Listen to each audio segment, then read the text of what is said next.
तर आज तुम्ही ट्विट केलेलं आहे ज्या पद्धतीने उद्धव ठाकरेंनी वक्तव्य केले की तुमचा महापौर बसला तर मुंबईचं बॉम्बे तुम्ही कराल, नेमकं काय? हे लक्षात घ्या, उद्धव मामूंनी कितीही बोललं, या दुर्दैवी सम्राटनी कितीही चुकीची माहिती पसरवली तरी मुंबईचा बॉम्बे कधीच होत नाही. मुंबई मुंबईत राहणार.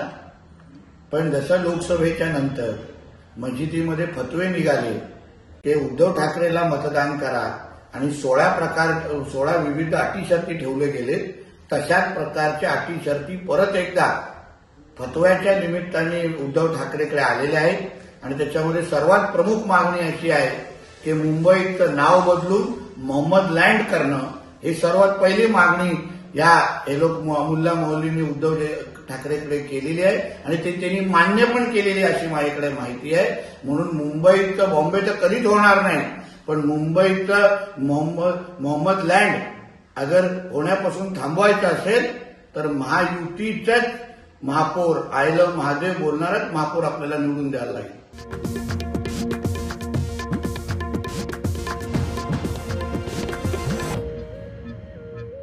युतीमध्ये लढताय मुंबई सारख्या ठिकाणी.